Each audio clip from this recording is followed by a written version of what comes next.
फुलको आँखामा फुलै संसार, ताराको आँखामा तारै संसार, झुल्किन्छ है छाया बस्दो अन्सार, ताराको आँखामा तारै संसार, फुलको आँखामा फुलै संसार, ताराको आँखामा तारै संसार, ताराको आँखामा तारै संसार, ताराको आँखामा तारै संसार, ताराको आँखामा तारै संसार.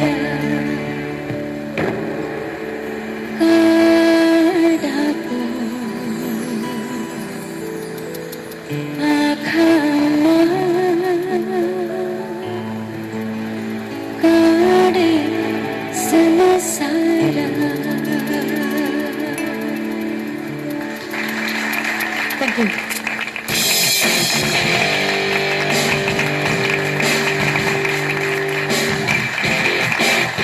यो सर तपाईँको कम्पोजिसन हो, त्यसैले म तपाईँसँग सोध्दिनँ, म कालीजीसँग सोध्छु. कालीजी, कस्तो रह्यो यो प्रस्तुति? आज सम्भवतः पहिलो पटक नेपाल आइडलको इतिहासमा कालीजीको आँखा यसरी रसाएको छ, मैले बुझे अनुसार, थाहा पाए अनुसार. यो एकदम आनन्दको आँसु हो. सज्जालाई कहिले रक्स्टार जसरी पर्फर्म गरेको देखियो होइन, कहिले फुल मेलोडिक स्ट्रक्चरमा देखियो. अनि यो गीतमा सरस्वती हेर्दाखेरि देखाउन मिल्ने कुरा केही पनि छैन, तर यो गीतमा देखाउने कुरा केही नभए पनि यो गीत यस्तो गीत हो, यो गीतमा फिल मात्रै गर्ने कुराहरू छ. एउटै चेयरमा बसेर गाइराख्नु भएको थियो, त्यसपछि मैले आँखा चिम्म गरेर जतिखेर तपाईँको पर्फर्मेन्स सकेपछि मात्रै मैले आँखा खोलेँ. त्यो टाइम चाहिँ टोटल्ली मेडिटेसन गरेको फिल भयो. सायद जसले हेर्नुहुन्छ सबैलाई त्यो फिल हुन्छ होला. यो आनन्दको लागि धेरै धेरै धन्यवाद. अनि धन्यवाद, विशेष गरी धन्यवाद नुयु दाई, उहाँलाई पनि त्यो आशीर्वाद प्राप्त भएको छ र उहाँले त्यो हामी सबैलाई बाँडिराख्नु भएको छ त्यो म्युजिकको जय. अनि आनी दिदी, अनि अति नै आदरका साथ नाम लिन चाहन्छु दुर्गालाल श्रेष्ठ दाईलाई. इन्दिरा, म चाहिँ आफूलाई एकदम स्पिरिचुअल मान्छे भन्ठान्छु. मलाई चाहिँ ध्यान गऱ्यो भने साँच्चीकै, प्रे गऱ्यो भने साँच्चीकै माथि पुग्छ, एउटा हायर एनर्जी छ. म एकदम आध्यात्मिक, म भगवानहरूमाथि एकदम विश्वास गर्ने मान्छे, धार्मिक भन्छु है म आफूलाई. र हामी सधैँ नै पनि प्रेयर गर्दाखेरि त्यो हिट हुँदैन कि. इट्स अलवेज अल अबाउट यो कन्सन्ट्रेसन, त्यो इन्भाइरोमेन्ट कहाँ छ है. आज चाहिँ यस्तो एउटा सरियल फिल गरायो उसले, एउटा त्यो के हुन्छ अलाइनमेन्ट गरायो कि माथि हायर एनर्जीसँग. र यो जुन डिजाइन गर्ने जुन यो प्लान थियो, यो तपाईँकै थियो कि हाम्रो म्युजिसियन? यो चाहिँ स्पेसली मेरो ब्यान्ड मेम्बर अनि मेरो एकदमै प्रिय साथी पेर्मा छिरिङ तामाङ हुनुहुन्छ, उहाँले गर्नुभएको. उहाँलाई पनि थ्याङ्क यू भन्न चाहन्छु र हाम्रो आफ्नो यहाँ हाम्रो दाईहरूलाई पनि थ्याङ्क यू भेरी मच. यही हो कि पावर म्युजिकको है, जुन अगाडि तपाईँले त्यो के मन्त्र थियो? हजुर, त्यो चाहिँ ग्रिन तारा मन्त्र हो है. त्यो स्टार्ट हुने बित्तिकै त्यो पनि न्यू सरको कम्पोज हो. Oh wow. So thank you so much. Thank you for choosing this song अहिलेको लागि. I think यो हाम्रो कोरोना टाइममा we also need some kind of त्यो mind को लागि एउटा शान्ति हामीलाई पनि चाहिएको छ. So म त I felt एकदम blissful. Thank you everyone. एकदमै मन पर्यो मलाई सज्जा. Thank you. Well done. So proud of you. Thank you. Please vote for Sajja, everyone, please. Yes, sir. अझै अलिक बोल न, ठिक छ. सजा म यो 2003 तिर होला मैले बनाएको गीत है. हाम्रो टिमले भनौँ न, यो गीत बनाउँदाखेरि यो गीत चाहिँ नि हामी एकदम जनमानसमा यो चल्छ, मान्छेले सुन्छ जस्तो पनि लागेको थिएन कि यो गीत. यो गीत चाहिँ जस्ट एउटा एकदम म्युजिक सुन्न मन लाग्नेहरू अलि आध्यात्मिक मान्छेहरूको लागि मात्रै। अनि यसको चाहिँ नि हामी 300-400 वटा सिडी हामी पुस सेल गरेर बेच्यो भने हाम्रो कस्ट उठ्छ भन्ने हिसाबले निकालेको है यो। कहिलेकाहीँ यस्तो हुँदो रहेछ कि गीत चाहिँ आफूले बनाए पनि यो मेरो होइन जस्तो लाग्छ। अब चाहिँ नि पब्लिकमा गइसकेपछि अब पब्लिकको गीत हुन जाँदो रहेछ है। आज तिमीले गीत गाइराख्दाखेरि मलाई कस्तो फिल भयो भनेदेखि वास्तवमा यो बनाउँदा त्यति आनन्द आएको थिएन मलाई, तिमीले सुन्दाखेरि त्योभन्दा बेसी मलाई एकदम आनन्द आयो है। अनि यो गीत चाहिँ एकदमै सजिलो होस् भन्ने किसिमले बनाएको है। अनि मलाई एउटा के पनि थाहा छ भने सजिलो गीत बनाउनु जति गाह्रो के पनि छैन फेरि। अनि सजिलोसँग गाउने पनि एकदमै गाह्रो छ। त्यो अगाडिको ग्रिन तारा मन्त्र पनि मैले नै बनाएको हो, मैले कम्पोज गरेको। यो चाइना अलि मलेसियातिर सिङ्गापुरमा एकदम पपुलर छन् आनीले गाएको गीत होइन। तिमीले गाइराख्दाखेरि मलाई एउटा यस्तो प्राउड फिल किन भयो भन्दाखेरि यो गीत मैले बनाएको भन्ने जस्तो पनि मलाई आफूलाई चाहिँ एकदम प्राउड फिल पनि भयो। आज आफ्नो गीत सुनेर पनि मलाई मेरो आँखा पनि बसायो है। Thank you.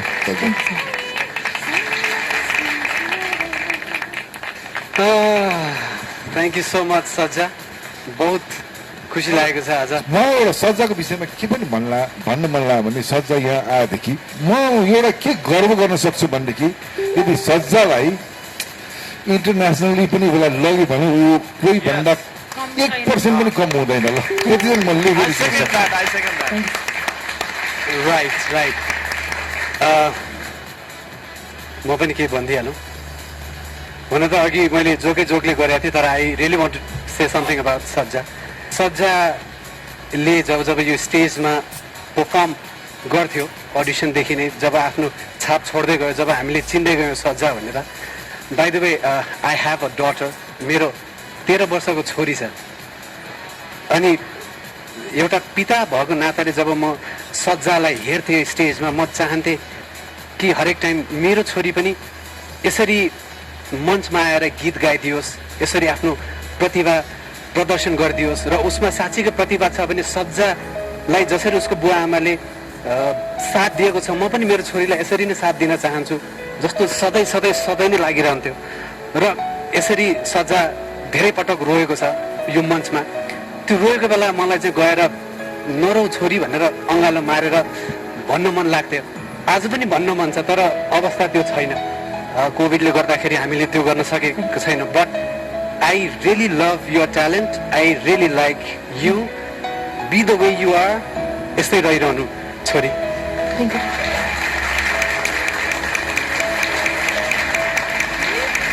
Thank you very much. Oh, how sweet. Let's take a short break, guys.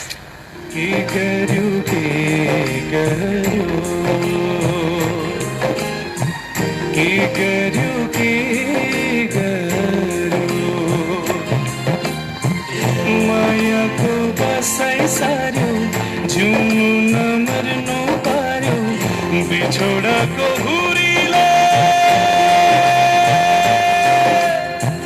कहाली दो भुमरीले कहाँबाट कहाँ पुर्यायो।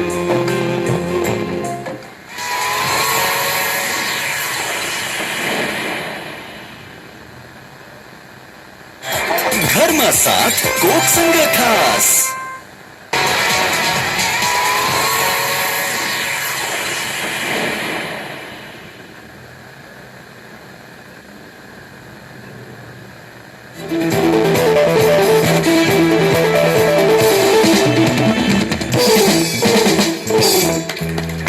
पुनः स्वागत। यो हो Coca Cola presents Nepal Idol season 3, powered by NIC Asia and Dish Home. अब जिन्दगीको गीत लिएर उनी आउँदैछन् जसले रोज्छन् जुन गीत, थप्छन् त्यसमा कला नवीन। उनी हुन् प्रवीण बेडवाल। आउनुहोस् प्रवीण। प्रवीणलाई पनि सेम प्रश्न म सोध्न चाहन्छु। तपाईँ लगायत यो 4 जना प्रतिस्पर्धीमा तपाईँ बाहेक तपाईँलाई मनपर्ने अर्को एकजना प्रतिस्पर्धी चाहिँ को छ? So obviously सजा अभियसली को रिजन चाहिँ के हो त्यसको? तिर्नु पर्यो नि त, तिर्नु पर्यो नि, उसले भनेपछि उसले होइन तिर्नु। मेरो बहिनी भएको चाहिँ यस्तै हुन्थ्यो होला सायद डल्ले डल्ले अनि ओके, यस्तै हुन्थ्यो होला सायद सकेसम्म बहिनी भएको भए र म क्लासिकल गाउने मान्छे उसलाई पप नै सिकाउँथ्यो होला म क्लासिकल सिकाउँदैन थियो होला नाइस नाइस। ल अब प्रवीण, तपाईँले गीत बाहेक अलि लामो बोलेको आजै होला, आउनुहोस् यहाँ सेन्टरमा बसेर गीत गाउनुहोस्।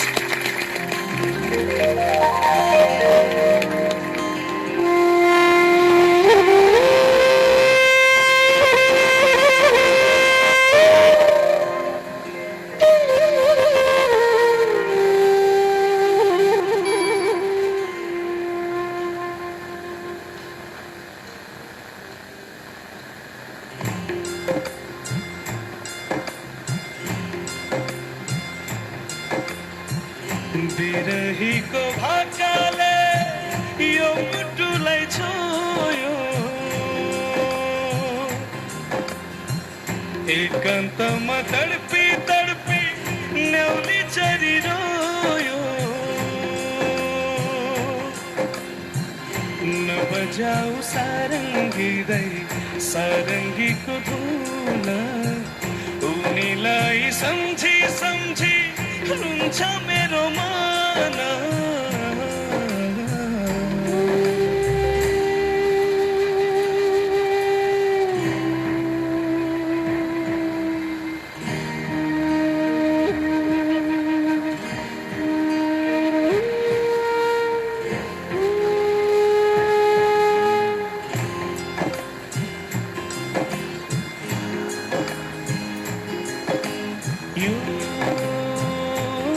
जिन्दगीले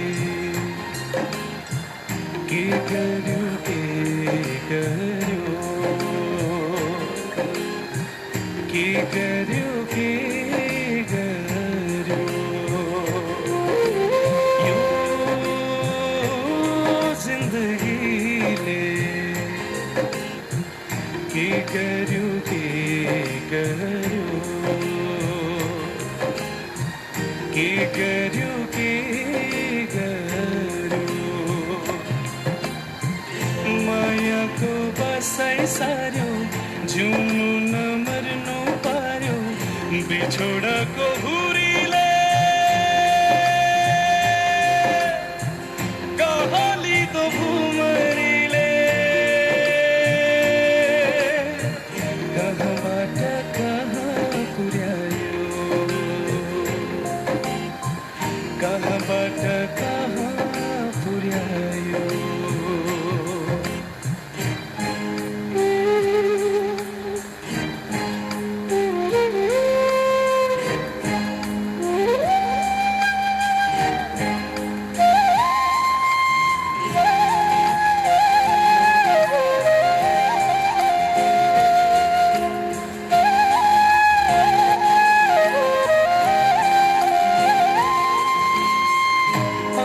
खस्यो आँखाबाट कहाँ लाग्नु उता ढुङ्गे मुटु होइन यो सहनलाई छोटा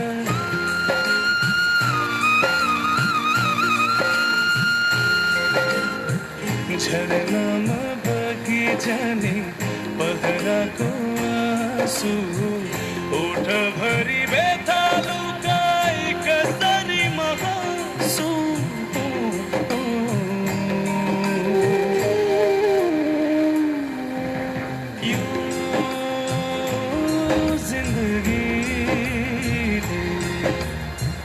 के गर्यो के गर्यो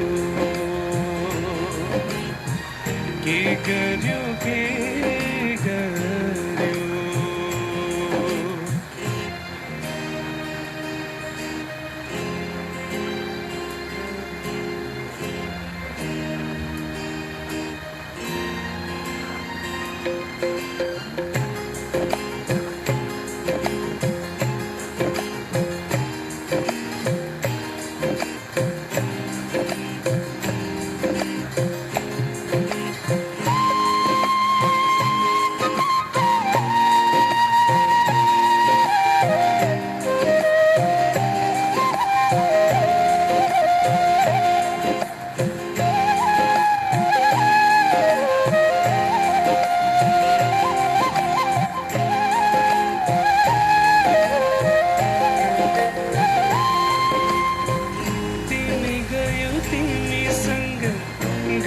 सारा खुसी के गरेर बाँच्नु मैले अब एक्लै बसी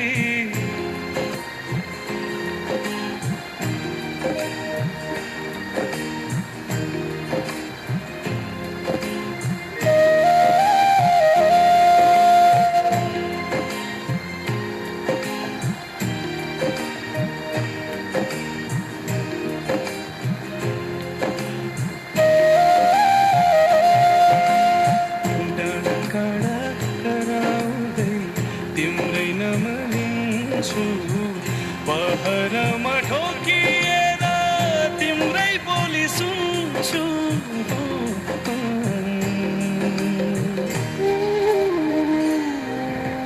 यो जिन्दगीले के गर्यो के गर्यो के गर्यो के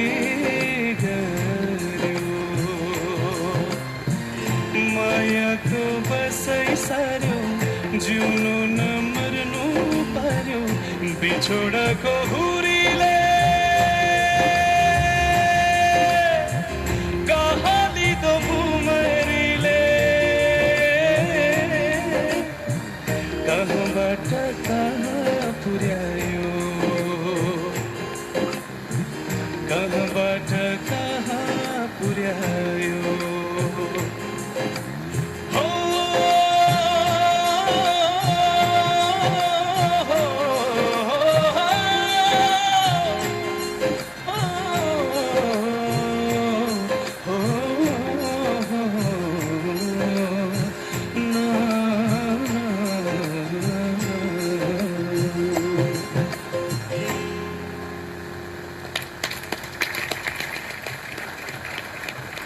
कालीजी यो प्रस्तुति कस्तो रह्यो? तपाईँले आफ्नो बेस्ट नै दिनुभएको हो। यो गीत पनि अलरेडी बेस्ट गीत नै हो, तर कता कता मिसम्याच चाहिँ भेटेँ मैले। तर डोन्ट वरी, तपाईँ के हो हामीलाई थाहा छ, कहिलेकाहीँ हुन्छ यस्तो। राइट, प्रवीणको बेस्ट मात्रै हामीले नभेटेको हो, त्यति हो प्रवीण। इन्दिरा, प्रवीणले चाहिँ आफ्नो बेन्चमार्क जहिले आफै बढाउँछ कि हरेक पर्फर्मेन्समा। सो मेबी आज त्यहाँ नपुगेको मात्रै हो। तपाईँले नै हामीलाई यो बानी लगाइदिनु भएको, त्यो डोज दिने जुन हुन्छ नि म्युजिकल डोज। अनि प्रवीण त ट्रेजर हो नेपाल आइडलको। मेबी यु नो लाइक अरू दिन जस्तो त्यति एकदमै 100 आउट अफ 100 भएन होला। र लास्टको जुन तपाईँले आलापहरू लिनुभयो, इट वाज वन्डरफुल, एकदम मिठो थियो त्यो।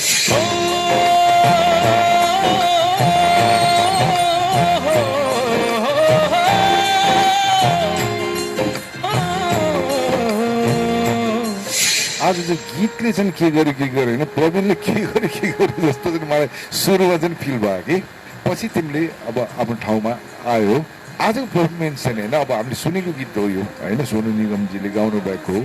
तिमीले हामीलाई तिम्रो चाहिँ तिमी को हो भन्ने हामीलाई तिमीलाई हामीलाई यस्तो हेर्ने बानी भयो कि एकदम माथि हेर्ने बानी भयो कि आजको पर्फर्मेन्स चाहिँ नि एभरेज जस्तो मात्रै लाग्यो मलाई है। यो नेपाल आइडलको स्टेज भनेको यो कम्पिटिसनमा भाग लिनु मात्रै होइन, यही कुराहरूबाट सिक्ने पनि हो। ल Praveen, thank you so much sir, thank you.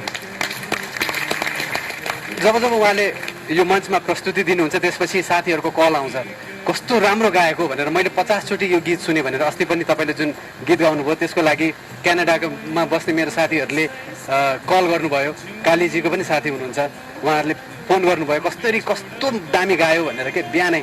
अनि तपाईँको गीतले जे भनिरहेको थियो उहाँहरू त्यही मुडमा हुनुहुन्थ्यो होइन, आज भोलि हरेक साँझ उहाँहरू त्यही मुडमा हुनुहुन्थ्यो क्यानाडामा। तर के भयो भने उहाँहरू बेलुका भए पनि हाम्रो त बिहान हुन्छ, अनि उहाँहरू बिहान भन्नु कस्तो गाएको यो त मैले त 50 चोटि सुनिसकेँ भनेर फोन गर्नुभएको थियो क्यानाडाबाट साथीहरूले। त्यसै गरी अरू पनि साथीहरू छन् जसले चाहिँ तपाईँले गाएको चिज दोहोऱ्याएर तेह्राएर भनौँ न 20 चोटि 50 चोटि सुन्नेहरू पनि छन्। मलाई पनि पर्सनली यो सोको उसले गाइरहेको क्लिप नै खिचेर पठाउने कि कस्तो राम्रो आवाज, कस्तो सुदिङ भोइस। म त मेरो साथीहरूलाई यो नेपाल आइडल कुन स्तरमा छ भनेर चाहिँ देखाउनलाई म तिम्रो गीत सुनाउने गर्छु। ओहो, अब योभन्दा ठुलो कम्प्लिमेन्ट चाहिँ हुन सक्दैन। Thank you very much Praveen, तपाईँ आफ्नो स्थानमा जान सक्नुहुन्छ। एनिवे अब पालो भएको छ ब्रेकलाई खास बनाउने। सजिलो छ, एउटा चिसो लिनुहोस् किनकि कोक भए ब्रेक हुन्छ खास। जब सन्ध्या हुन्छ दिल मेरो घबराउँछ तिम्रो मिलनको हो आसमान आँध्यारोले सताउँछ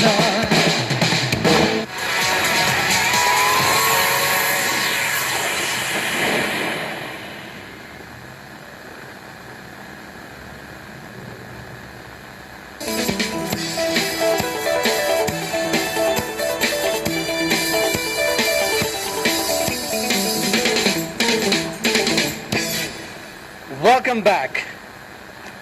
नेपाल आइडलको यात्रा जसो जसो शिखरतर्फ लम्किँदैछ त्यसै त्यसै भावुक हुँदै गइरहेको छु, किनभने हामी अन्त्यतिर आइरहेको छौँ जस्तो लागिरहेछ।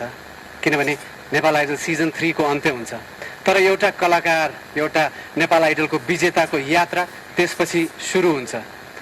कुनै यात्रा सकिनु, कुनै सुरु हुनु, यो नै अब एउटा रीत हो नेपाल आइडलको। सायद जिन्दगीको रीत पनि यही हो, केही सकिन्छ अनि केही सुरु हुन्छ, केही सुरु हुन्छ त केही सकिन्छ। जिन्दगी खास के हो सर जिन्दगी, तपाईँ भन्नुहोस् त। जिन्दगी के हो नि सायद मृत्युपछि मात्रै थाहा हुन्छ कि जस्तो लाग्छ मलाई। इन्दिराजी स्पिचलेस, केही थाहा छैन के हो जिन्दगी। प्रयास गर्ने हो, राम्रो हुने, राम्रो गर्ने। I think it's all about trying. थाहा छैन। दाईको कुरामा सहमति जनाउँदै म तुच्छ प्राणीलाई के थाहा भन्न चाहन्छु। राइट। लाइफ हेर्दाखेरि जति सिम्पल छ त्यति जटिल पनि छ। लाइफलाई जति हेर्दाखेरि जति जटिल छ त्यति सिम्पल पनि छ। सिम्पल पनि छ। र अर्को सिम्पल कुरा चाहिँ के छ भने भोलि के हुन्छ थाहा छैन, त्यसैले चाहिँ लाइफ इन्सुरेन्स गरेको पनि राम्रो है। यु नेभर नो, भोलि नहोस् त्यस्तो, तर भयो भने चाहिँ एउटा केसमा म गर्छु। उहाँहरूले लाइफ के हो भनेर एन्सर दिनुभयो भने चाहिँ म गर्छु। उहाँहरूले भनेको Citizen Life Insurance. Okay, so Citizen Life इन्सुरेन्सका साथीहरू, तपाईँले यदि लाइफ के हो भनेर बुझाइदिनु भयो भने